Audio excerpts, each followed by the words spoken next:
Good morning, everyone.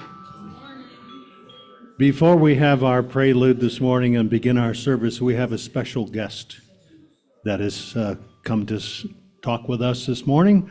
We have Cheryl LaValle. Cheryl is with Assemblywoman Mary Ann Buttonshone's office, and she has a few words that she would like to share. Thank you. Good morning. What a beautiful church. My Assemblywoman could not be here today, but she sent me in her place. And I just wanted to say congratulations on 200 years, quite an accomplishment. And she had the New York State Assembly sign a citation marking this amazing achievement. And so if it would be possible, I wanted to present it to Jeff on behalf of the congregation. Oh, John, I'm going to do John.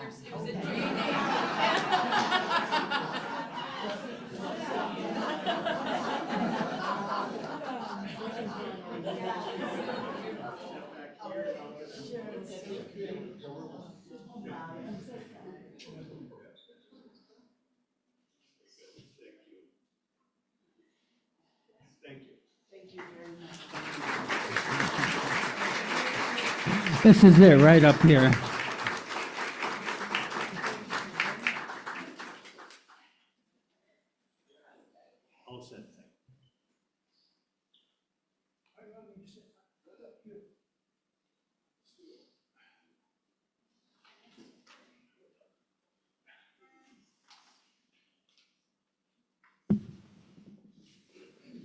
This is a microphone?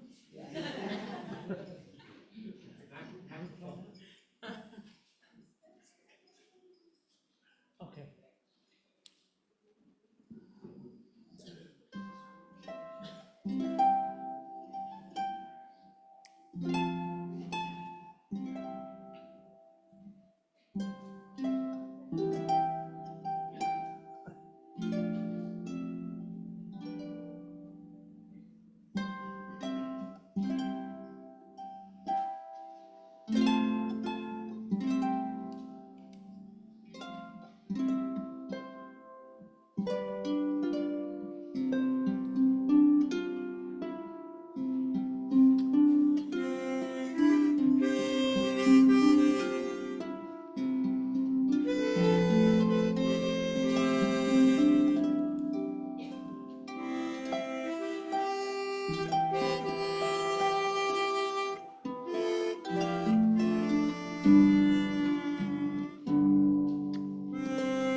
Good morning. For our chalice lighting this morning, we have some special words.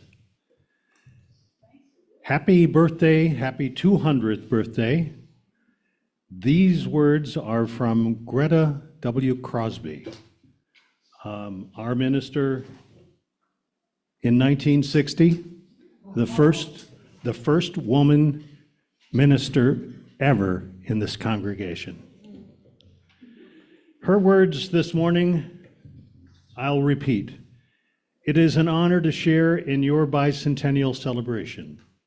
Even at age 94, my heart holds warm gratitude for your church for embracing progressive ideals. In the 1950s, I felt called to become a Unitarian minister amid much resistance to the idea of women in the pulpit. In June 1959, I graduated from Meadville Theological School, and while most of the men in my class were soon offered their first pulpits, it took me several more months to become settled at a church. Fortunately, in the winter of 1959, I was called to this church when it was called Church of the Reconciliation. Then my ordination as parish minister followed in 1960. The congregation calling a woman minister in that era was a significant milestone, marking a place in history in this religious community. I was so appreciative of the courage of this decision. It was the first real confirmation that answered my calling, and my subsequent years of perseverance were worthwhile. I felt well supported in my ministry here. I would have preferred to stay longer had it not been for my husband being transferred to Virginia in June of 1961.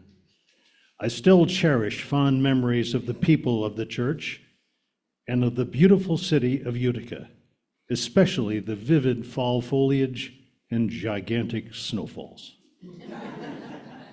Now in 2025, I am delighted to share in your bicentennial celebration.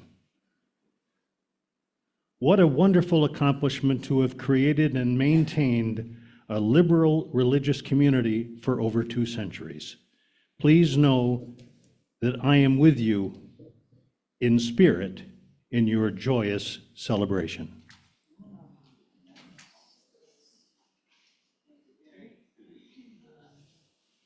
Sally Carmen said, be sure and keep the tissue box in the picture. So I did. Sally Carmen actually remembers Greta.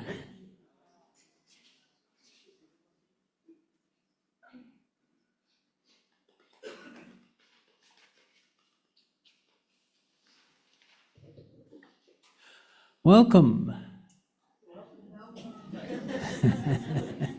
I'm Jeff Chard. I'm the worship coordinator.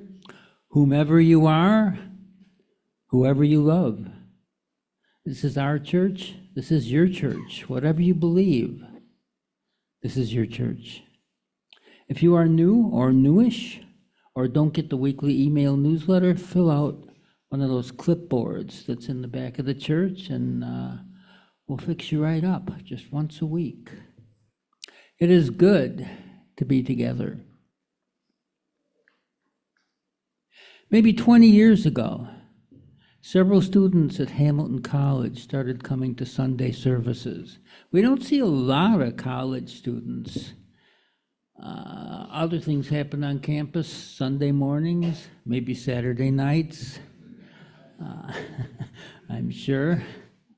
After a while, our young visitors kind of dropped off, except one still came on many Sundays, a young woman named Eve.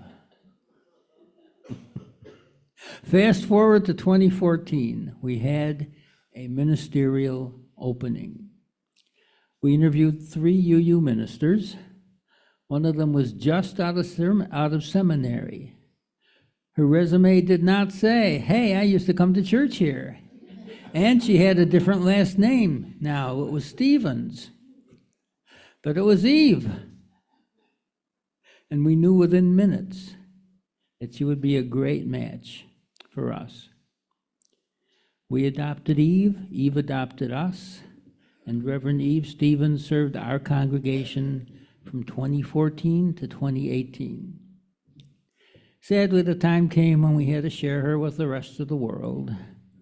But, as you all well know, Eve is remembered fondly by many, most in this congregation, in fact.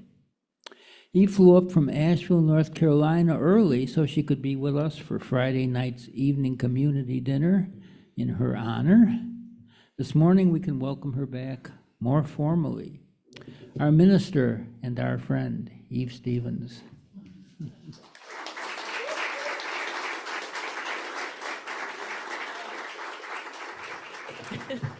Gonna get it out of the way early. Oh, this is one of my favorite views in the world. You all look so good. It's so good to see faces that I know. One of the craziest things is seeing kids that I knew when you were 2 or 5 or 8. And it is so wonderful to see new faces that I don't know. And I'm really excited to meet you after the service. Thanks for having me.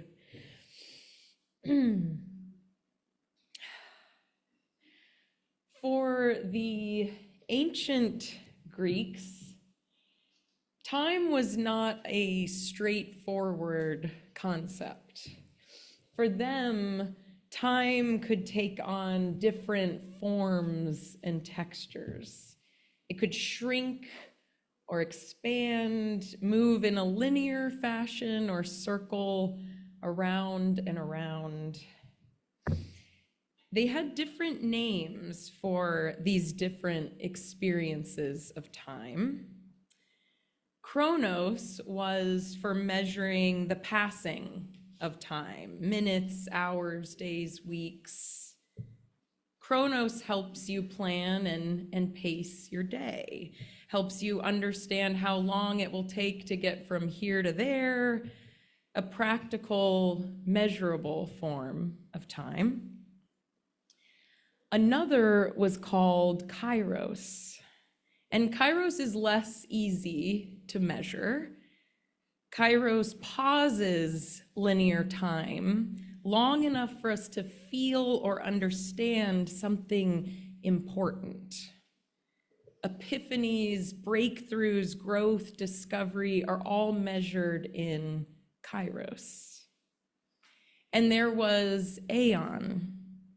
Aeon was for describing cosmic time, eternity, vaster than months or years or individual epiphanies can contain, a more sacred plane of existence.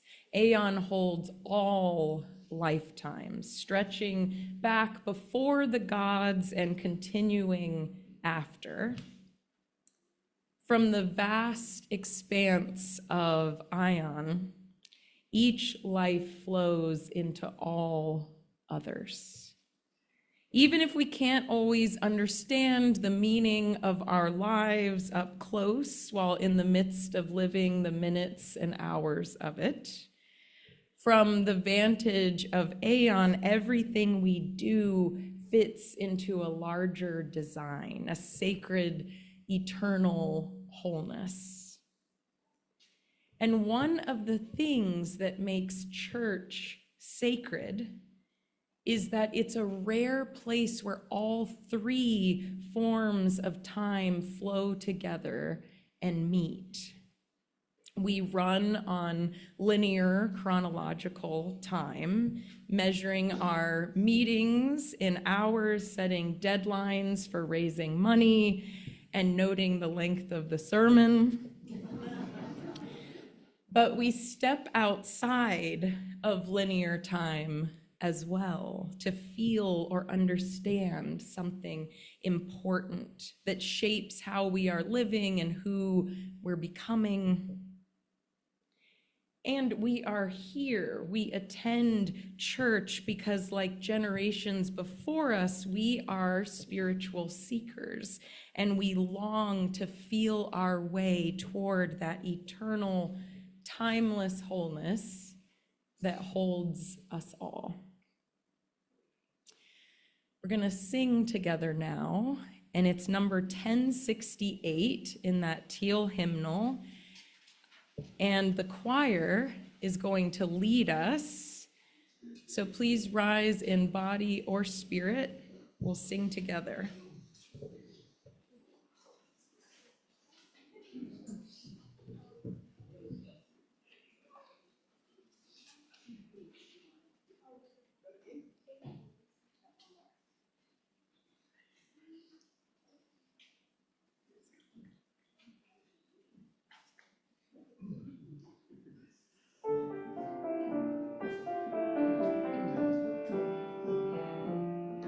My soul doth rise in the roots of yon oak. Her sap doth run in my veins. Boundless my soul, like the open sky, where the stars forever have lain. Where the stars, where the stars, where the stars forever have lain. My hand hold the wings of time without end. My sight as deep as the sea. Beating my heart sounds the measures of old, and of love's eternity. That of love, that of love, that of love's eternity. I feel the tides as they answer the moon, rushing on a far distant sand, bringing my song in the wind of my breast, and my love blows over the land, and my love, and my love, and my love blows over the land. My foot carries days of the old into new. Our dreaming shows us the way. Wondrous our faith settles deep in the earth, rising green to bring a new day. Rising green, rising green, rising green to bring a new day.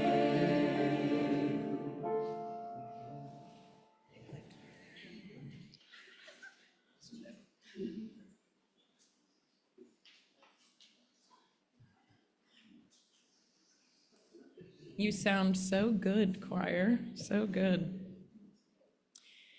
Could I have any young ones and young at heart that want to come forward to spend a little story time with me?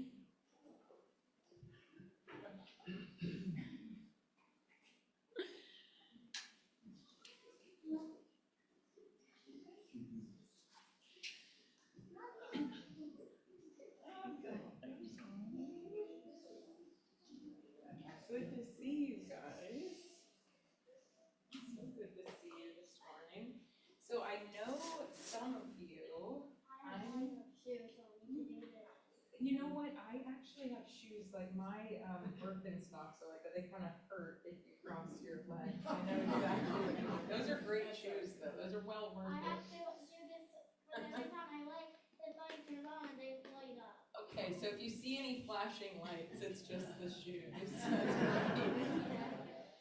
So, You got to use a microphone so that Zoom can oh, does this one work? Does this one work? Okay, good. Oh, that sounds actually really good. So, you guys, I am Reverend Eve, and like Jeff said, I was so lucky to be the minister of this congregation for a few years, and know some of you when you were little. So you've probably been hearing this year that it is your church's 200th birthday, right? Have you heard anything about that this year? Okay, good. Said it's 200 years old, but he did say about his birthday. Its birthday. Well, when I was thinking about this, it sort of occurred to me. I was like, it's the church's birthday. And birthdays are special for a few reasons. What, for you, when you've had a birthday or you've gone to one, what feels special? Yeah, what feels special? What feels special is that it's like everything that I asked for. Yes, I love that. It's everything that I asked for. That's right. Yes. It's more like you get to spend time with your family and they get to see you how much you grow. That is exactly right. Spend time with your family, see how much they've grown. You've grown. That's beautiful. So, like you said, one of the reasons it's so special is you're celebrating where you've been, everything you've done, who you've become, but you're also looking ahead to what's coming in the future, all the possibilities that lie ahead. And because you are at the same time looking into the past and ahead at the future, it's kind of like you're standing in a doorway. And so birthdays are kind of this magical threshold. And there's a few things you have to do, bless you, to pass through such a threshold between past and future. Because sometimes I think about things I don't want to think about in the past. Yeah, I get upset. I know exactly what you mean, and this is the place to do that. I do that too, totally get it. So what are some of the things that you do at birthday parties? What do you think helps us go from past to future? Cake and open presents. Ice cream, cake, open presents, And also play with my presents. and play with your presents. I want to go to your birthdays. You are excited about it too. Mostly like to forget about the past, but mostly more like spend time with people who you think might be in danger, so that you can like have as much time as with them you can. I love that. Spending as much time as you can with everyone who's celebrating with you, right? Enjoy the time you have and just forget about the bad things. Oh my gosh, yes, be present in the present moment, forget about the bad things, just enjoy yourself. That is exactly right. That's exactly right. You may be a minister someday. That's great. 9 years old. You're 9 years old. You could start. You could start. So, two of the things I'm hearing and that I notice at birthdays that I think help us cross this threshold are we celebrate, right? We celebrate that we exist, that we were born, we get to be in the world, and we make a wish, something good that we want to happen in the future. And it's doing those two things gets us out of the in-between and helps us move on into the future. So I am going to ask you guys to make a wish, something good that you wish for this place, the people gathered here, for yourself, because this is your community. So if you feel like you want to, if you could share something good you wish for this community. Can I at least like wish for something that I really want to happen? You please, that would be ideal. If you wish for something you really want to happen, and when you make a wish, dangerous, I am going to light one of these candles, and then when we're done making the wishes, you're gonna blow your wishes out so the smoke can carry your wish off into the future to get some magic ready for you, okay, when you get there. Like birthday candles, exactly. Yeah, okay, we can do that. So, any wishes coming to mind? Mine is. Yeah? I wish that in K-pop you would have church. I wish that Huntress and the Soldier Boys come to life. Oh, I love that. So some magic, some And they meet me at my creativity, adventure. I love that. I absolutely. So, and wait 1 second. We're gonna blow it out after you all make your wish. Okay? Yes. I wish for hovercrafts. Hovercrafts for the congregation too. Everybody, that would get expensive. Or like they would get like a good price. Okay, you're the best. Like so, I really like appreciate it. $1. Only $1. Okay, dollar. It's like Oprah. That's great. Everybody will get a hovercraft. I love that. But now if you like you need to get upstairs and you're so tired. You need to get upstairs and you're so tired. Please. Will the wishes actually come to life? I think so. I'm kind of a mystical woo-woo person. I think they will come true. Cross your fingers. So any other wishes for the congregation? Yes. Wish for more equality in the world. Oh, and this church stays up for as long as it possibly can. I absolutely love that. And love time, I heard that. Okay, I'm going to light one for that. Anyone else? No worries if not. You can do it quietly. Okay. I'm going to write you 2 more. And then you guys will each blow them out, okay? But be really thinking of your wish when you do. I should do one too. That's a great idea. Okay, let's see. Okay, all right. My wish. I'm so scared. I'm so scared. I'm so scared. My wish is that I actually dropped a lit candle on the carpet in my church when I was so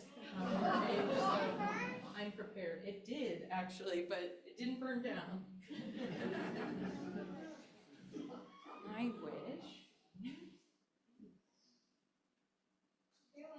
My wish is that my wish is that all these wonderful people keep showing up a week at a time to make this magic happen.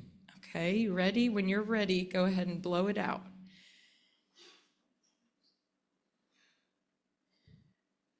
Good job. The smoke's good. I'm actually smoking my face. Do you need some smoke we had? Amen. Amen. Do you want to keep them or do you want to give them back? I was just blowing it out. You can keep it. Yeah, it's fine. You can like, but You get to, or do you want to keep it? Perfect. Okay, I good. can do a science experiment with this. You could. There's endless possibilities. I love science. OMG, it sticks to the cup. Well, thank you, my dears. You can go back to your fun little spot back there. I can't believe it sticks. I worked hard on that. I know it does.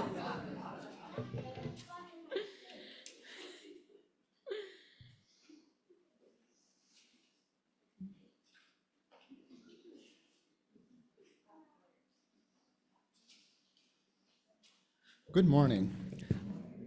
I'm John Camilleri. I'm the board president, so hello again. And I want to thank Cheryl, Marianne, and the New York State Assembly again for the wonderful citation to commemorate our bicentennial. So thank you. Thank you. UU Utica's statement on democracy, which was recently adopted, states that justice should be grounded in equality, but also in equity, acknowledging that individual circumstances are present and offering tailored resources to ensure everyone can succeed. So everyone's aware of the interruption of food assistance in this country. So today's collection will be donated to the Food Bank of Central New York, which actually serves the North Country as well as all of the Mohawk Valley. So this is our chance through our generosity to make a difference in our community.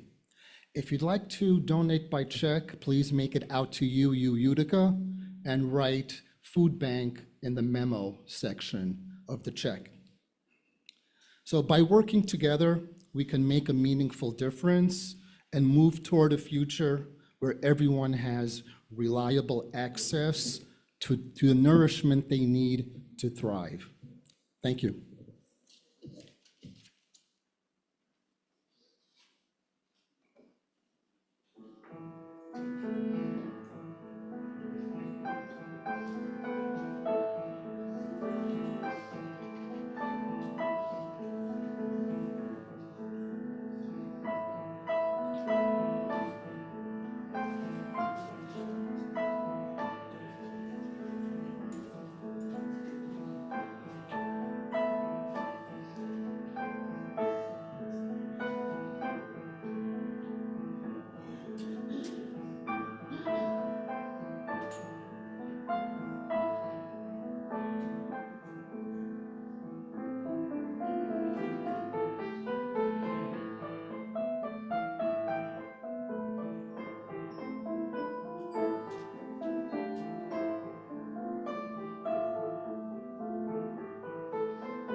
For years, journalist Oliver Berkman wrote about productivity, how to get more out of your minutes and hours, how to get things done in a shorter amount of time, tips that are genuinely useful for juggling the many demands of our lives. He was hoping to make it all feel more manageable. But little by little, thinking about how to spend one's minutes and hours most efficiently, Berkman became increasingly disillusioned with productivity culture. He started to notice that the faster he answered emails, the more emails he had in his inbox to answer the next day. The faster he got things done at work, the more they gave him to do.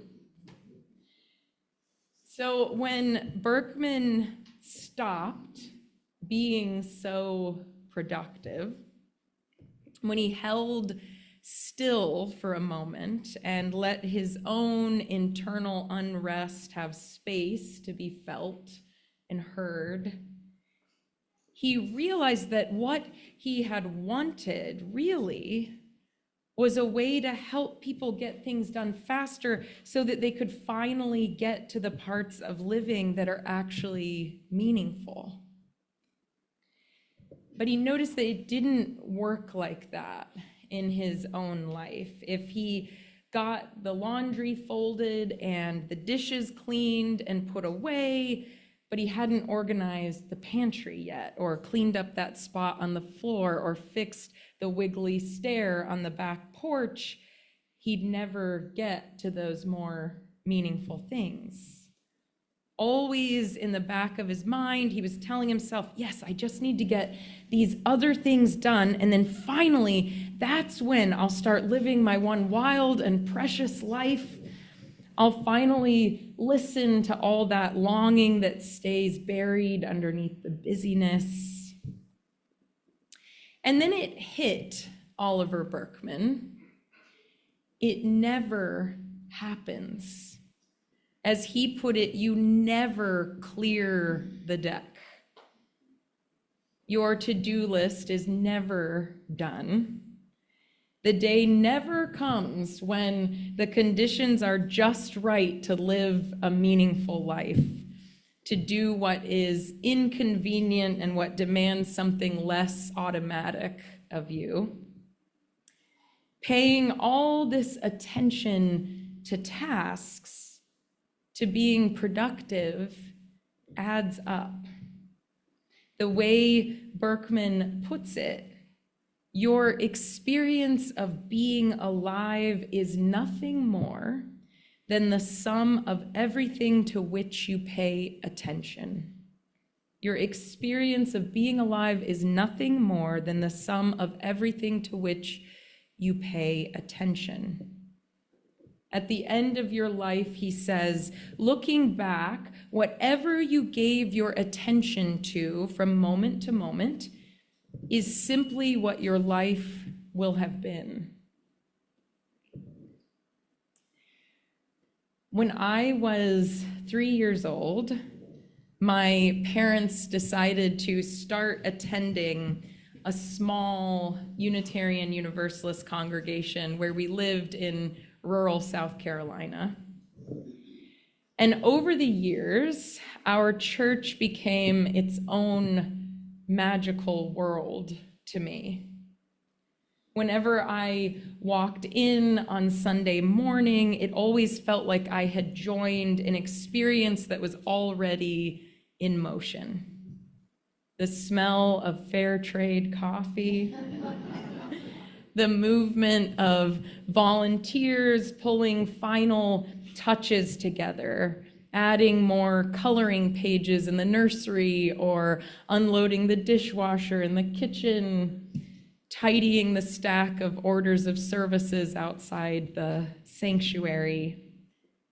The many hands that kept the energy of church flowing through long weeks and musty hallways. And their movement was all set against the background sounds of people connecting with one another, catching up in quick, easy flowing syllables or seeking comfort in soft murmurs, sudden booming bursts of laughter, voices overlapping in safe, familiar music that was the same each week and different too. I remember sermons given by members of my congregation who spoke about important things, big and small. They told their stories and shared lessons they had learned while discovering themselves and exploring the world. And I remember the adults of my congregation wore black and sang songs by candlelight when the Iraq War started. They helped organize the local food bank. They showed up to demonstrations and vigils supporting immigrant rights and women's rights in our small conservative town. And I was part of their lives, and they were part of mine. I helped hold a small corner of whatever they were carrying, and they did the same for me. In their presence, I felt how my life flowed into all other lives, and all lives flowed into mine. My parents brought me each week because they wanted me to have access to this special kind of place, to understand its rhythms and customs, because to have access to church is to have access to another dimension of human experience. A dimension that is very different from school or work. At church, you aren't here to earn something like a degree. You aren't here to produce something to make a profit. We go to church to be part of a process, a journey with other people, one that started before we were born and will continue after we die. A journey that we go on not in hope of a reward, but for its own sake. Church is where we practice what it looks like to have a meaningful life. Church is where we come to pay attention to what matters. Not running from our doubts or discomfort, but being present with our longing and our unrest long enough that it can teach us something. Not expecting community to be easy or every moment of togetherness to even be enjoyable, but showing up and participating in order to create a larger belonging that can hold anyone and everyone. Not closing ourselves off to the suffering of others, but staying present with their humanity. Paying attention to what matters. 200 years ago, a group of people decided to gather in Utica, New York, because they agreed on the radical idea that no one goes to hell. And along the way, as they continued to meet, they became one another's community, gathering to live life together, to remember again and again that they were not alone in their questions or worries or hopes or commitments. The members of this congregation for over 2 centuries have shown up week after week to move that initial spark forward and keep the flame going. And each generation seems to have proven to the next that it is worthwhile to gather in this way, to take time out of busy lives to slow down and pay attention to what matters, to remember the simple peace that kindness and a commitment to something bigger than yourself can bring. To serve, argue, organize, learn, write cards, and bring food when someone breaks a bone or loses someone they love.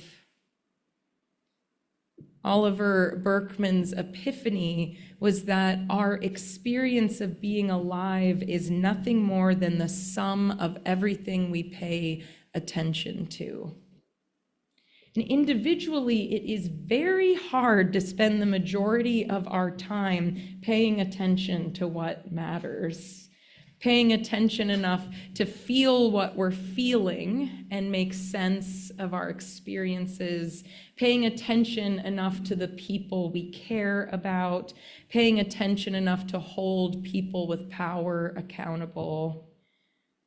It's incredibly hard as an individual to spend the majority of our time paying attention to meaningful things. The laundry folding, the coughs and the colds, remembering to get the oil changed, going to the dentist, needing to work for a living. There's a lot of noise to sift through. But when we come together here, we spend the majority of our minutes and hours paying attention to meaningful things. We bring to church the best of what we have left after a busy week to share with one another. It's hard as individuals to spend most of our time paying attention to what matters. But at church, all the scraps of the best parts of ourselves are trying and trying again, get stitched together into something beautiful and whole that outlives us. All of you, the 8th generation to inherit this community, you are now the weavers of the cloth. You carry forward what the lives of people 200 years ago set in motion.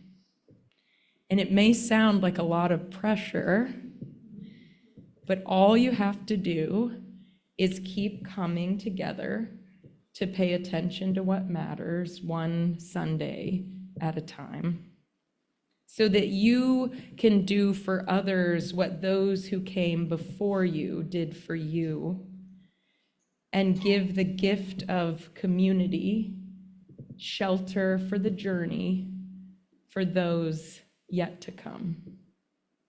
Blessed be. Amen. We're going to sing again. Thank you, choir, for leading us. This is hymn number 1051. We are. We'll rise in body or in spirit to sing together.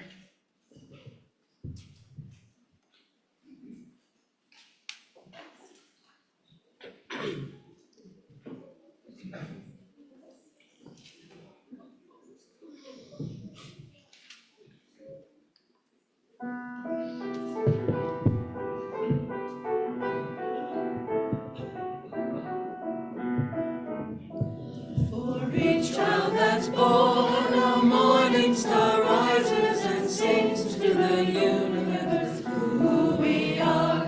For each child that's born, a morning star rises and sings to the universe who we are. We are our grandmother's breast, and we are our grandfather's dreamings. We are the breath of our ancestors. We are the Spirit of God. We are mothers of courage and fathers of time. We are daughters of dust and the sons of great visions. We are sisters of mercy and brothers of love. We are lovers of life and the builders of nations. We're seekers of truth and keepers of faith. We are makers of peace and the wisdom of ages. We are our grandmother's prayers, and we are our grandfather's dreamings. We are the breath of our ancestors. We are the Spirit of God. For each child that's born, a morning star rises and sings to the universe who we are. For each child that's born, a morning star rises and sings to the universe who we are.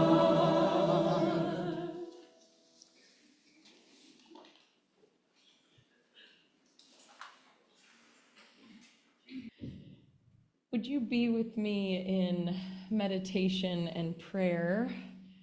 Getting a little more comfortable if you need to, and closing your eyes. And just noticing your breath for a moment. Just noticing your body in your chair. And starting to breathe in through your nose and out through your mouth.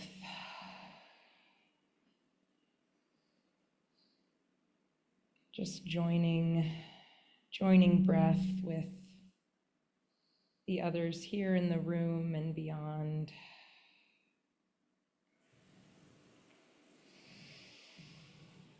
And as you pause here for a moment on this threshold in time, between all that came before and all that's yet to come, take a moment to count your gifts, the other people in this room, this building that houses a community, and the creative freedom you've been trusted with to make meaning of your own life. And as you cross this threshold of 200 years of community, giving thanks for all the lives that guided you to this moment, hold close the wonder of possibility for what you can create together in the days and years ahead.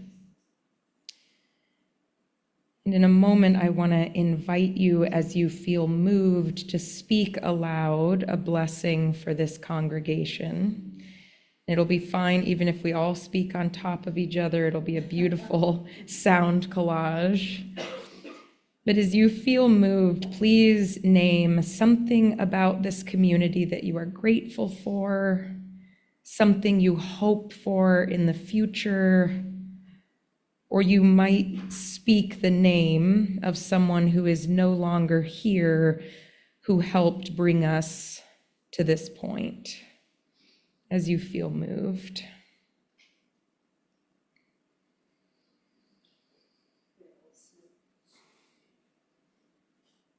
Phyllis Broccoli.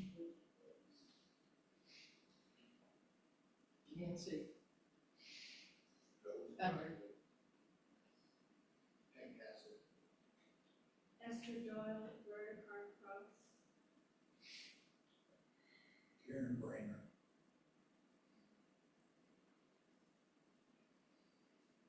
Paul Baker.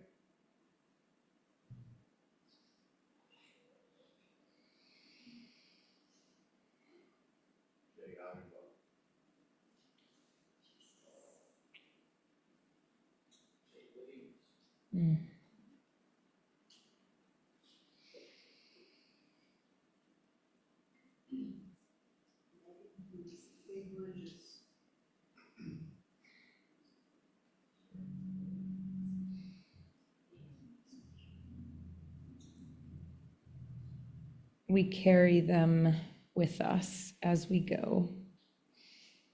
Amen.